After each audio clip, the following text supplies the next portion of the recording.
Canterbury Tales is Chaucer's most popular and certainly his most popular and probably his greatest work. That's my opinion.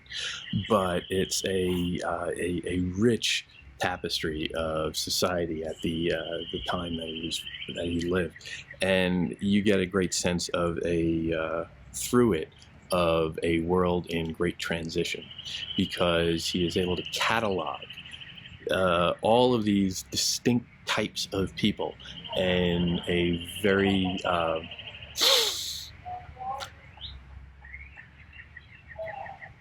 precarious moment in history. This is a shift in the late 14th century from medieval society into a evolving culture that is essentially the Renaissance. You get a sense of the whole society being in transition from one place to another, and so it is fitting that the story itself be of a journey from one place to another. It begins in springtime, very famously, when April comes with its shower sweet, has to the root pierced marches drought complete, and then bathed every vein in such elixir that by its strength engendered is the flower. Yeah, sweet, springtime, fluorescence, life, flowers and birds and animals coming out, and it's a lovely time. So it opens up the mind. It opens up opportunities. And it's this beautiful image of nature coming back to life. And that is significant, because coming back to life is something that he had to have felt very acutely, because Chaucer was born in the early 1340s.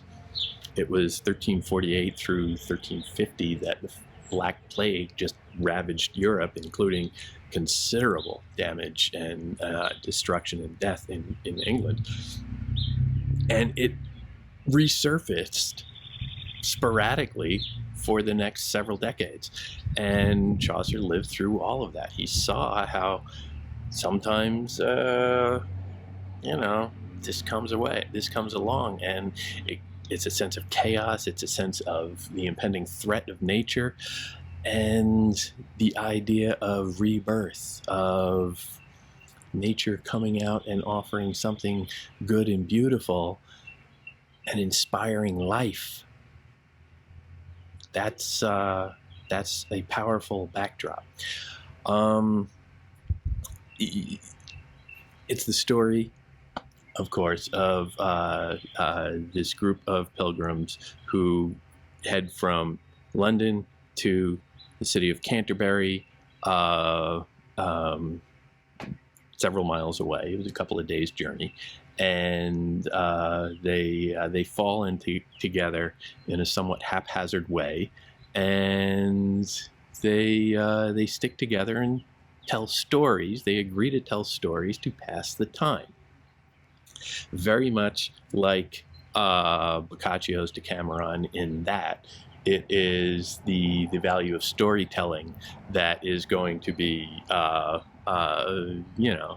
take their mind off things. It's a long, hard journey. It's not terribly long, but it's a good hike from London down to Canterbury even today. And when you're going by horseback or on foot, it's much slower.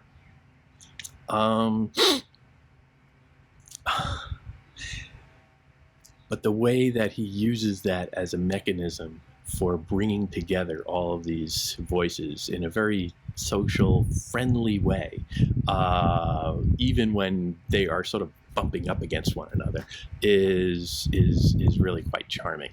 And it's significant an innovation from Boccaccio, and that Boccaccio had essentially the same group of people, the same 10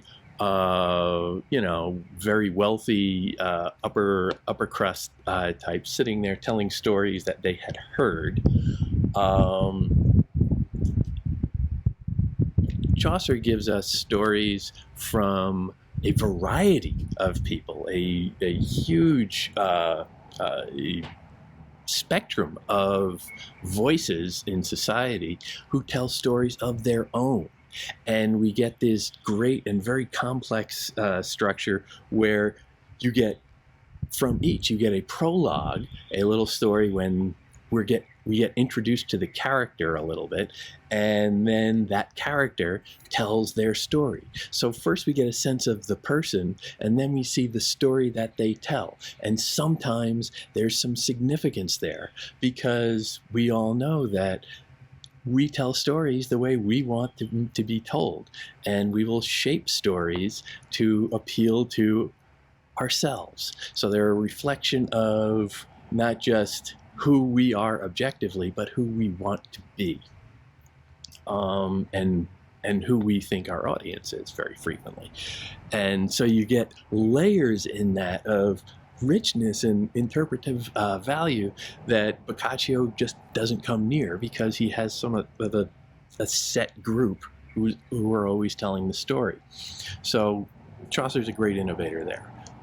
He learns from Boccaccio, but he improves on it, which is it's the way art works, quite frankly. Nothing is ever new. And the spirit of it comes out at the beginning when he sets up the story. He has a narrator.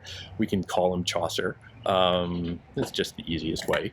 When he says, it happened in the season on a day in Southwark that at the tabard as I lay. Tabard is a tavern. Southwark is a neighborhood just outside London, just across the Thames. It's where Shakespeare's Globe was, or would be, a couple hundred years later. He's just hanging out. It's a working class type stop on the way out of town. Not necessarily working class, but it's a stop on the way out of town. And so you're going to get a lot of different types of people coming in and out. He falls in with a group of people at the hotel that he's staying at, who towards Canterbury wish to ride. Finds out that they're going to Canterbury, that they're going on this pilgrimage. And he says, well, I'll just go along with you. And you get a sense of the open-hearted quality of this narrator. The voice in it is very social. He meets a group of people on the road, and suddenly he's joining up with them.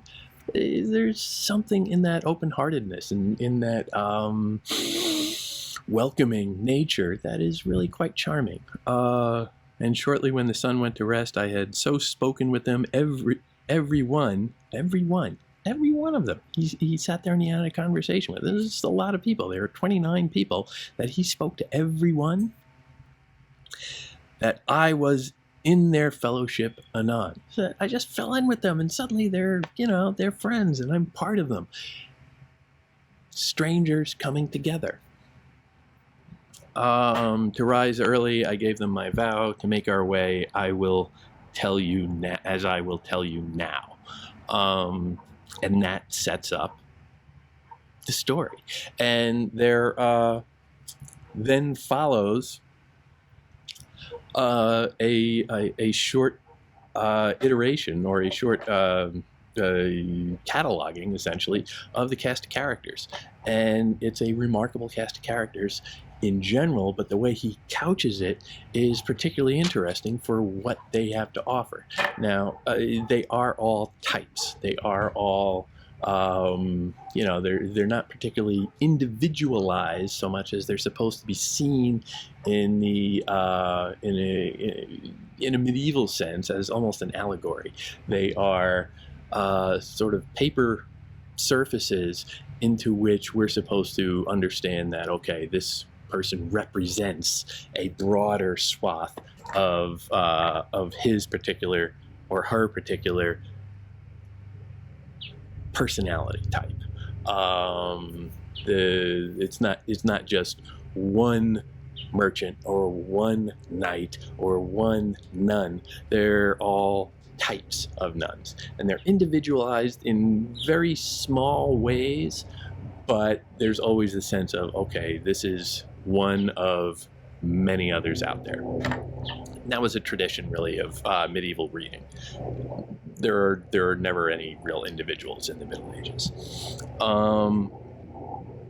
But nonetheless, while I have time and place, before much further in this tale I pace, it seems quite right and proper to relate to you the full condition and the state of each of them, just as they seem to me. Just as they seem to me. Again, a very humble thing. It's like, I don't know these people that well, but I can give you my impression, which is a remarkable sense of confidence, a remarkable sense of, yeah, I'll give it a shot, which is also humility. I might be wrong. I don't necessarily know them that well, but these are my impressions. And it's charming, but it's also a sign of empiricism, a sign that, well, I don't know, but let me see for my own eyes what they're like, and I'll figure it out. And then he goes through all the people, and we start with the knight, and he is the representation of the medieval knight writ large. He is, as it says, he was a true and perfect gentle knight, just courtly aristocracy dripping from his very pores. They list his adventures, and he's been off on these things and the crusades and these great trials. Okay, fine. He is the knight, and medieval literature was littered with them. So Chaucer, who was a very well-read guy, knew how to describe him and deal with him and capture the essence of the character. But he bores in on a particular characteristic at this juncture. He says, but now to tell you about his array, his dress. And this sets up a pattern where with every character, we are given details of what they're wearing, what they look like, what the cut of their clothes, the fabric of their clothes, the design and style, the relative value of them. It's a remarkable little detail that he keys in on and comes back to with every one. And it's just fun to watch how that plays out. His horse was good, his dress was not gay, his tunic was fustian, coarse and plain, which by his rusty mailcoat was all stained, and just lately he'd come from his voyage, and now he went to make his pilgrimage. Which means that, he's coming there basically in all of the not necessarily all the armor, but some of the battle dress that he would wear on, a crusade, in a battle, as a knight always would. So he's not really coming to the table here as a full-fleshed human being. He is a knight. That's it. But the note of the clothes is important because it does come back, and you see the next character that comes up, because the knight is the top of the social hierarchy, he has to come first. And after that, the knight's son, a young squire, a lover of arms, a bachelor. And he is very handsome, and he is very romantic, and he is somewhat associated with a kind of eroticism. He talks about how that when nighttime came, the nightingale and he slept both the same. The nightingale is a bird, and it is generally symbolic in a allegorical medieval way of romance, of sexuality, of illicit loves. And so they slept quite the same, meaning probably not that much, because they're busy at night doing other things. So again, we have a type, the medieval lover. Lancelot, Tristan, you can go crazy with all of that. A yeoman had he. A yeoman is the servant to the knight and the squire. Upon his arm he wore a gay wrist guard, and by his side a small bright shield and sword. Again, describing the physical, well, not the physical, but the appearance. And of course, since we know that the narrator has said, "I will tell you,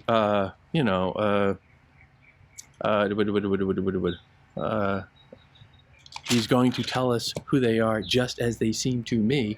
He is describing what he has at this point in the day, or at this point in the journey, which is nothing more than a superficial appearance. All he has to go by is what he sees right now, not who they are deep inside. He doesn't have that kind of knowledge. He can itemize and register what they look like, what they're wearing, and the details are significant. We get the nun, a prioress, who's a leader of a leader of nuns. Her portrait is generally in this little thing fairly charming. She was full of pity and of charity. You get a sense of her being an exemplar of faith and decency, which don't always go together in this poem and in Chaucer in general, and the Renaissance in general. But you get a sense that she walks the walk and talks the talk. Because Parisian French she did not know. In dining she was well taught overall. She let no morsel from her lips fall. She likes to eat. Who doesn't? And generally speaking, a hearty appetite is sort of it's an indication of somebody who enjoys life. And perhaps that's not supposed to be a nun or a prioress or whatever you want to call her, but it takes her and makes her more identifiable with human spirit more than just the spirit in the human. Then you have we go down, she had other nuns riding with her, another nun with her, and 3 priests. So you got a nice little clutch of religious officers there. Very significant as the total poem plays out. And then there's a monk who is going to be associated with an order, and this is supposed to be somebody who, of course, is dedicated to self-denial and asceticism and a very serious religious vocation, but he is not. He really likes hunting. He really likes he likes a good meal. He is quite fat. He was a lord, full fat and well appointed. Monks are not supposed to be fat. Monks are supposed to be quite lean because they are supposed to live on very small allowances of food and supposed to live an entirely spiritual life. So physical investment in any kind is very much out of character for a nun. But he doesn't have much time for Augustine. For Augustine, let his work be reserved. He rejects the traditional role of the monk. A monk is supposed to be a scholar of divinity, a scholar of the fathers of the church, Augustine being one of the most important. And here he's saying, Augustine, Schmaugustine, who cares? He has fancy clothes. Again, clothes. I saw his sleeves were fur-lined at the hand with a rich gray squirrel, the finest in the land. He has a fancy pin. His face shined too, as though he'd been appointed. He seems to be, he likes playing the fancy boy. It's not supposed to be a monk. A monk is supposed to be very disregardful of anything, certainly anything that is surface, that is anything of appearance, and anything physical or worldly. All of that is supposed to be shunned. He is followed by another religious figure, the friar, another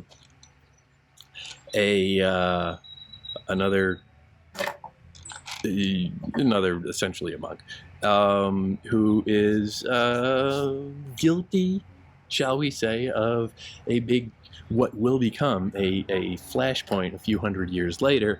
He sells indulgences. It is his job to go around and talk to people and say, oh, geez, you've got a lot of sins, but I notice you also have a lot of money. So if you give me some money, I will call over to Rome and get a special dispensation for you from the Pope. And the Pope will say, you can get out a purgatory free card if you give some money to the church, of which the friar would, well, perhaps take a little slice here and there. It is a shifty little habit that they have, and it is a sign of great hypocrisy that will come home to roost and spur the Protestant Reformation, you know, another 200 years down the pike, 100 years down the pike, honestly, less than. A merchant was there too, and the merchant has his clothing gets described right up front, and it's very fancy stuff. And in mixed-hued clothes, high on his horse, he sat. Upon his head a Flemish beaver hat, and his fair boots were fashioned stylishly. He's very stylish. He is a merchant. He is the middle class, the ascendant middle class, not unlike Chaucer himself. But the significance of this is that he is wearing clothes that are a little bit above his station. Now, this is hard for most people contemporarily to understand, because they always say these days, you know, dress for the job you want. In a lockdown, no social mobility society, you were not supposed to do that. And in fact, they passed laws against that. Britain installed, like 100 years before, the so-called sumptuary laws. You were not allowed to wear certain kinds of clothes if you were not of an appropriate social rank, meaning aristocrats could wear certain nice stuff and commoners could not. Commoners needed to wear drab stuff, dull stuff, rough stuff, coarse stuff. That's it. So here you have a merchant who is flouting those laws, seemingly with some impunity. He doesn't seem at all shy about really putting on the finery and going out in public with it. And this is another indication of these clothes have significance to them. So they're telling us not only who he is and where his station in life is, but how he relates to the society at large. You get a clerk from Oxford who's just a skinny, suffering student. You get a sense here that, you know, he would rather have Aristotle by his pillow than, you know, lots of money or anything like that. And Chaucer's kind of looking at us like, well, yeah, that's not really very realistic. You don't live in the world if you're living for Aristotle. He likes Aristotle, perhaps, I guess, I don't know, but he's certainly very scholarly, Chaucer is, but he is very much somebody who lives in this world. Sergeant of the law, a member of the courts. Let me see, a shipman who comes, and again, he works on a ship. We're getting lower down in the social scale, you'll notice here, and the detail that gets noted, aside from some of his clothing, his skin had turned all brown. When you're out in the sun, you get tan. If you look at portrait painters of the Renaissance and some of the little bit later on than Chaucer's era, all of the people who could pay to have their portraits taken, their skin was always milky white, because if you were out in the sun and getting tan, that's a sign that, well, you know, you're just a worker. Rich people stay inside in the shade. They don't let themselves get scarred by the sun. A doctor of medicine comes after the shipman. Again, doctors, not necessarily big social cachet at that time. They were generally all quacks. Medicine really wasn't a science until the 1800s or so. So you get a sense that, all right, they had a tradition, and he cites it going back to Aesculapius. I don't know, I can't pronounce stuff. By Galen and Hippocrates and some of the old Greeks on up through Avicenna and Averroes and some of the people from more contemporary times for this. So he's very well read, but there's really not that much science involved in it. And so he also gets, you know, they reference how he talks about the humors, hot, cold, moist, and dry. The humors were the primary medical theory of the time, that the body is controlled by 4 competing humors, all sort of opposition and war with one another. He also talks a fair amount about astrology, another medievalism that gives you a sense of, all right, doctor equals quack. Low down on the social pole, because we are descending slowly as we go along here. After that, we get the good wife from Bath. The wife of Bath is a really fun character that we'll get to. That she has a colorful background, and little details get dropped in. You know, her cover chiefs of fine linen were found. I dare swear that they weighed a full 10 pounds. Interesting. She is associated with linen. In cloth making, linen, she had such a talent, she far passed those from Ypres and from Ghent, which is across the water in the Netherlands. Now, the other thing, well, those cities were well known for their fabric making, for their cloths. They were also fairly well known for another profession of prostitution. So when you get these little hints here and there, you know, her stockings were all fine and scarlet red, a little racy, a little sexy going on there. She has a somewhat colored character that is seeping out in these little details, this little code that comes. You know, you get quite easily on an ambling horse she sat, and it you know, just, it's funny. And the remedies of love she knew by heart, for of that old dance she knew all the art. It's funny. You get a parson, you get a reeve, some of these artisans, the reeve, the miller, the summoner, and the pardoner. The miller is a particularly funny one. Short-necked and broad, a thick-thewed thug. We're into like really earthy workers. You know, there's his skin is all red. He's supposed to be very passionate, very choleric is the term often used. Again, there's a sense of the humors. The personality is driven by too much or not enough of one or the other humors. And here you have somebody who's very emotional, very passionate. And these are working people, quite honestly. These are, you know, less sophisticated, rough and tumble types. And this was associated with their reading into it. Well, you know, his skin is kind of red because, of course, really polite society has very white skin. So we know this. This is pure science.